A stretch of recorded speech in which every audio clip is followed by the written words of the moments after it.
First time in 36 years the club have won 5 away league games on the bounce, and bar a goalmouth scramble in the first half, I think your side saw that out perfectly, didn't they? Yeah, I was really pleased. Obviously, number one, really proud to 36 years with our supporters. I remember some real tough days on the road earlier in the season when they've had next to nothing to cheer about. So to be able to give them something to cheer about with all the money and time they invest in watching our football club, I need to say how thankful I am for them to keep coming and watching us and keep cheering our boys on. So massive thanks to them. I thought the boys were very good today. Apart from that one goalmouth scramble, I felt like we controlled the way we defended. We worked on that quite a bit this week. We spent a lot of time on that because we knew the threat that Grimsby were going to bring. But to a man, I thought that they took the plan on and executed it, and we're obviously really pleased. What a threat you are now from set pieces. You know, obviously you've got the 3 centre halves up there, Tom Hopper, John Kindi, but every time a ball goes into the box, you look a threat. Yeah, we work hard on them. Tomo spends a huge amount of time on researching the opposition and putting a plan in place for us.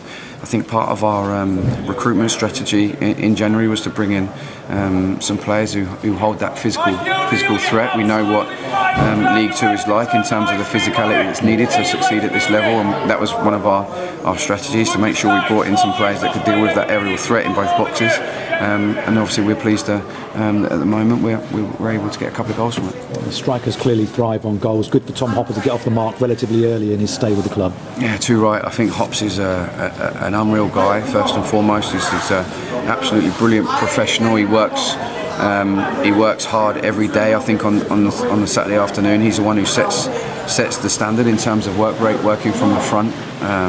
And I'm really pleased for him, because I think he probably does a lot of work that goes unnoticed in many ways. He can be a little bit of an unsung hero in terms of his work rate and what he really gives to the team. So obviously we're really pleased that tonight that he's the name that up in lights, and we're obviously really pleased to bring him into the club. He's going to be a big player for us. Yeah, you started Matt J today as well, sort of buzzing in and around there doing what Matt J does. Yeah, totally, and he had a really good chance in the first half, a good save from Crocombe. I think that what we're really pleased about at the moment is that obviously we do have competition for places. Glenn, we've got a real strong squad at the moment, and we can make a couple of changes and feel like we're just as strong.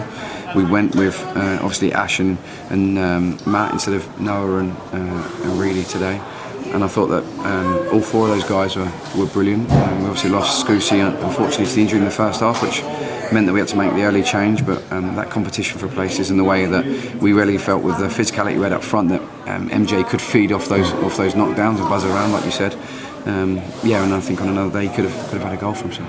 On Cole Skuse, he signalled straight away. Is it sort of the inside of his right knee or something? Yeah, that's what it looked like. He's being assessed inside with Hayden at the moment, so we hope it's not too serious, but we have to let that settle down and see where he's at. I think Scusi's been brilliant for us recently, and it'll be a real shame if we have to lose him for a set period of time, but we'll let Hayden assess him and see where he's at. Thought you did really well with Luke Waterfall. We know what he's about. Far post, tries to isolate up against people, and I thought your centre halves, when it's not a fair fight probably against him, did really well. I think he got one header in perhaps all afternoon. Yeah, again, Lee Harrison works really hard on the defensive set pieces. You know, the 2 18-yard boxes are huge for results in League Two. We know that, so we need to make sure that we're good in both boxes, which I think we were today.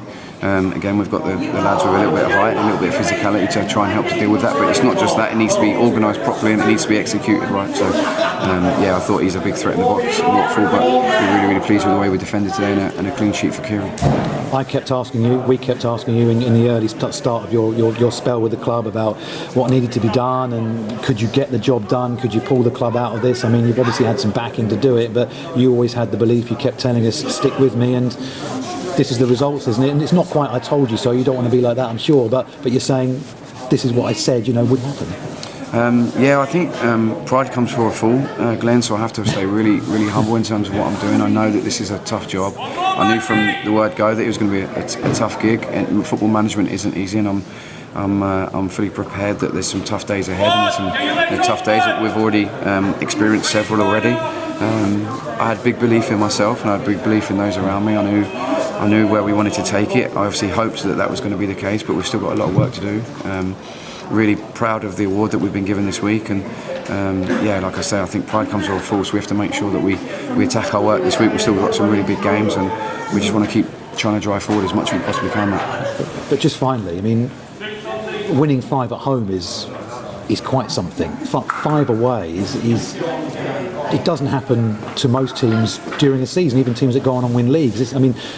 When the team won 5 away from home last time, they went on an 8-game unbeaten run and won 7 out of 8. And they only finished 9th, which tells you how important the away form can be, doesn't it? Yeah, most certainly so. I think one of the things we said earlier in the season, when I first came in, we had a couple of good home results, Harrogate and Doncaster. And the thing that was letting us down was we weren't picking up any points on the way, so the pressure to win at home was huge. Thankfully for us, we've kind of turned around the away form a little bit, and we've managed to get a couple of results on the road. And we just want to marry the two up. We know. Listen, I don't want to become boring, but I know we've got a lot of work ahead of us. We know that this league's a tough division, and every game can swing on little moments and small margins. I said it earlier in my time that those small margins were going against us, and luckily for us, they're kind of in our favour a little bit. But we need to get back into work on Monday. We'll prepare for Walsall, and we've obviously got to enjoy our work, which we feel like we are, but we've got to stay humble and stay determined to keep moving forward, mate. And just finally, if you've noticed, the away attendance keeps creeping up as well. Almost like the fans are thinking, well, it's great watching the team away from home. Yeah, I must admit I really enjoy those moments that I'm being able to share with the supporters after the games at the moment. Obviously we did have some tough moments earlier in the season in terms of going across to thank them, and I knew it was tough for them to keep turning up in their numbers and keep cheering us when they had nothing to be thankful for, and we had nothing to be thankful for their support because we weren't performing. So it's nice to make those bonds. I think one of the things I said when I came in was that I wanted this football club to be aligned in its supporters and players and management staff and staff at the ground and the training ground. I think it's really, really important for a football club to be really united, and thankfully for us at the moment those bonds are hopefully growing.